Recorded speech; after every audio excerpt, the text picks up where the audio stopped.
Hi guys! Alright, we're going to be reading chapters 13 and 14 from Freak the Mighty.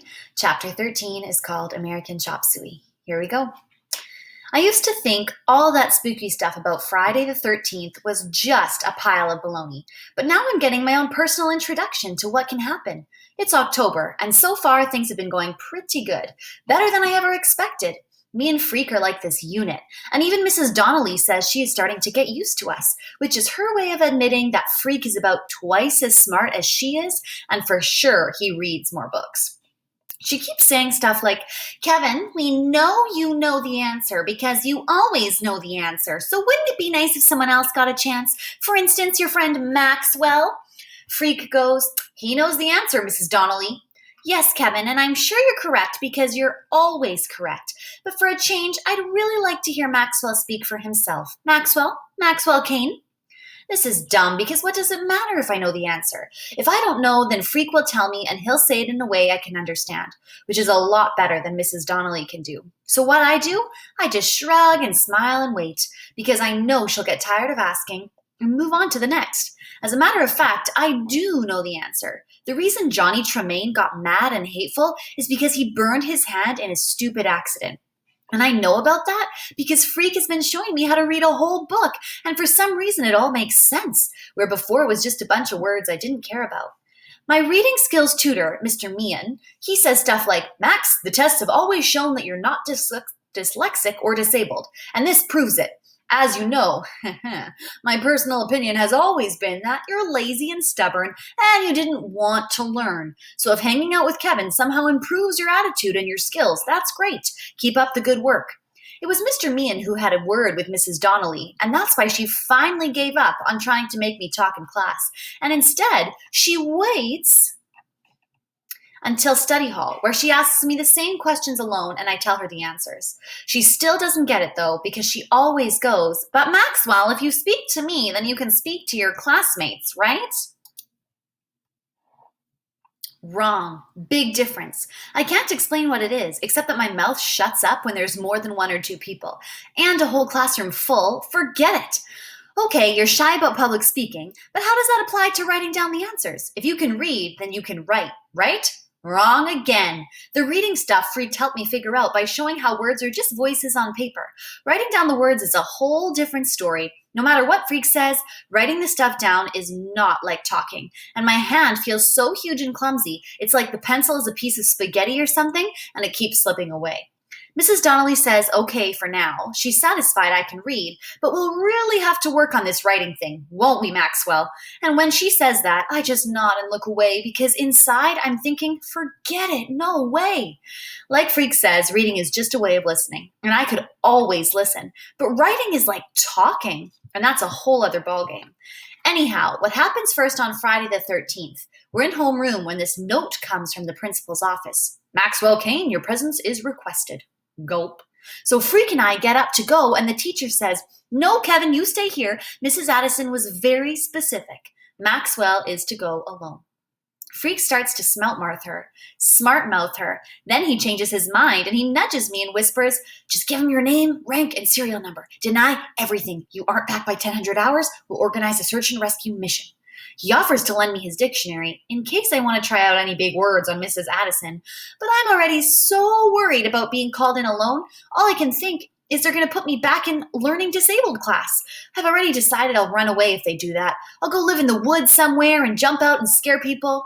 Anyhow, I don't take Freak's dictionary along because my hands are trembly and I might drop it, or Mrs. Addison might ask me a word and I'll forget how to look it up and prove I'm still a butthead goon. Mrs. Addison is waiting outside her office, like she does, and she's trying to smile, but she's not really a smiley kind of person, and I can tell this is serious, whatever it is. Like maybe somebody died. I go, Graham? Is Graham okay? Yes, everything is fine. Come in and sit down, Maxwell, and please try to relax. Yeah, right. Mrs. Addison is sitting there in her big chair, and she's looking up at the ceiling, and then she's looking at the floor and her hands, and finally she gets around to looking at me. This is rather difficult, Maxwell. I don't know where to begin. First, let me say we're all pleased with your progress. It's nothing short of miraculous, and it's almost convinces me you knew how to read at your level all along and were some reason keeping it a secret. I'm not really hearing what she's saying because there's like this little bird fluttering around inside my chest, and it makes me blurt out, "You're putting me back in LD, right?" Mrs. Addison comes over and pats me on the shoulder. I can tell it makes her nervous touching me, but she does it anyway, and she goes, No, nothing like that. This has nothing to do with school, Maxwell. This is a personal situation. Because if I don't have to go back to LD class, I won't. I just won't. I'll run away. I will. Maxwell, this is not about your classwork or even about school. This is about your, father. My, father? Which makes me wish all of a sudden I'd done something wrong and Mrs. Addison was just giving me detention. She takes a deep breath and folds her hands together like she's praying. And she says, "A request has been forwarded to me from the parole board. A request from your father, Maxwell. Your father wants to know if—" I don't want to hear it. I jump up and cover my ears, holding my hands real tight. Don't want to hear it. Don't want to hear it. Don't. What happens when you go nuts in the principal's office? She calls in the school nurse, and the two of them are trying to hug me and calm me down, and it's like I'm back in daycare or something. "Maxwell," Mrs. Addison is saying. She's trying to prise my hands away from my ears. "Maxwell, please forget about it, okay? Forget I said it. You don't have to do anything you don't want to do, okay? And I'll make sure of that, I promise. I swear on my honor. He can't make you do anything you don't want to do. I'm going to make that very clear to the parole board and to his lawyer. Very clear indeed." Finally, I take my hand off my ears, which wasn't really working because I could still hear everything they said, and, big surprise, I'm sitting in the corner of the room, down on the floor with my knees all hunched up, and I don't even remember how I got here. It's like I blanked out or something, and the nurse is giving me this cup of water, and the weird thing is she's crying. "I'm sorry," I say. "I didn't mean to hurt you." "Oh, you didn't," she says. "I cry easily. You don't have to worry about it." I do worry about it, though, because if she's crying, I must have hit her, and I don't remember it, which, if you think about it, is really scary.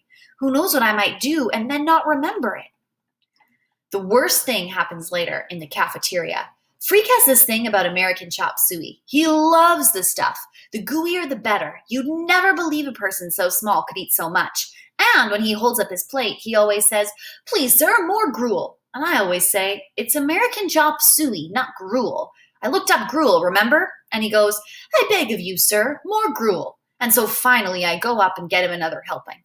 When I come back, something is wrong. Freak's face is all red and swollen up, and he's making this noise. He can't talk. All he can do is look at me and try to say something with his eyes, and then I'm running to get the nurse. "Quick! He can't breathe! He can't breathe!" Then she's running as fast as me, and she's yelling for someone to call an ambulance. Back in the cafeteria, Freak is turning purple. The nurse grabs him, and she's got this plastic thing she shoves into his mouth, and his eyes are closed up tight, and one of his legs is kicking. I don't know what to do, so I start hopping up and down in one place. And when the kids keep crowding around, I push them back. And the next thing, Freak's face is starting to look pink instead of purple, and he's breathing okay. Right about then, the ambulance comes. I never even heard the siren, and Freak is trying to talk in this croaky voice as they put him on the stretcher. "I'm okay," he says. He keeps saying, "Really, I'm okay. I just want to go home." The deal is, once they call the ambulance, you have to go to the hospital and get checked out. That's a rule. I keep trying to get into the back of the ambulance with him, but they won't let me. Finally, Mrs. Addison has to come out and pull me away until the ambulance leaves with just the light going and not the siren. "You've had quite the day, haven't you?" she says, walking me back into the school. "It's not me who's had quite the day," I say. "Kevin is the one. All he did was try and eat his lunch." Mrs. Addison gives me this look, and then she goes, "You're going to be okay, Maxwell Kane. I'm sure of it now." She's okay for a principal, but for some reason I still can't make her understand that it's not me who had a really bad Friday the 13th. And I swear on the dictionary, if Freak ever tries to eat American chop suey again, I'll dump it on his head or something. All right, chapter 14, Cross My Heart and Hope to Die. Graham lets me stay home the next day because Freak is getting out of the hospital, and I'm right on the front step when the fair Gwen pulls up in her car. Freak is riding in the back. You can barely see him in the window, and he's got this big grin that makes me feel like everything is going to be okay, the way everybody keeps saying. I go, "Is it okay if I carry him inside?" And the fair Gwen says, "Of course. He has to rest," she says. "He stays in the house until I say different. Is that understood?" In his room, Freak is right away ordering me around. "Bring me this and go do that," and you'd never guess he'd been sick. A minor accident, he says, easily corrected by biogenic intervention. You mean that robot stuff? Freak goes, shh, the fair Gwen must not know of the plan. The very idea strikes fear into her. Well, it is pretty scary, I say, getting an operation to give you a whole new body. I'm not scared, Freak says. I'm looking forward to it. So when does it happen? Freak gets this faraway look and he says, I'm not sure. Dr. Spivak, she's my doctor, she says maybe a year or two. But how come you need a new body, I ask? How come you can't just stay like you are? Freak shakes his head, like he knows I'm not smart enough to understand. No one stays like they are, he says. Everybody is always changing. My problem is I'm growing on the inside, but not the outside. He doesn't want to talk about it anymore, which is fine with me. And in a couple of days, everything is back to normal and we're going to school like always. And everything is going real good until Christmas vacation, when, if you'll excuse the expression, all hell breaks loose. I'm in the down under trying to get the stupid wrapping paper to cover the stupid presents I got for Graham and Grim when the shouting starts upstairs. Understand, Grim never yells at Graham. Not that I can even remember. And Graham, well, the worst thing she ever does is cry when she's mad. But somebody sure is yelling up there. And so I sneak up the stairs, and I don't even have to put my ear to the door. That's how loud it is. Over my dead body, you will! That's Graham yelling, and her voice is big and full of tears. Grim's voice isn't nearly as loud, and I open the door a crack to hear whatever it is that's made Graham so mad at him. I have an obligation, he's saying. A man has to protect his family. Not with a gun, Graham yells. Not in this house. I won't have it. Oh, I can't stand it. How could they do this to us? How could they? He fooled him, Grim is saying. Just like he fooled Annie. Just like he fooled us once upon a time. Never again, though. That man tries to set foot in this house. I aim to shoot him. No guns, Graham says. You don't know about guns. Of course I do. I was in the army, wasn't I? That was 30 years ago. I know what will happen. Don't you think I've dreamed about it for the last 8 years? He'll come in here and he'll take that gun away from you, and then he'll do the shooting. By now, I've figured out who they're talking about, and I guess you have too. None other than him, Killer Kane, my father. Maybe they won't let him out, Graham is saying. If they do, they'll give us protection. Sure they will, Grim says, just like they protected our Annie. Next thing, Graham is crying, and you can tell Grim is trying to make her feel better, going, There, my dear, I know, there. A while later, I hear the cellar stairs creaking. It's Grim, and he knocks on my door. Come on in. Grim comes inside, and for once he doesn't tell me what a rat hole I'm living in, or how it smells like a locker room because I forgot to put my socks in the hamper. He sits on the edge of the bed and folds his hands together. I never think about how old he is because he never acts old. But tonight he's all white and bent and his skin is saggy. He's about 1,000 years old. And he says, I guess you heard the ruckus. Your grandma gets so upset, bless her heart. Can't abide the idea of violence. Can't say I blame her. Did he escape? I ask. Is that what happened? Grim shakes his head. He's up for parole. Oh, that's dumb. That's so dumb.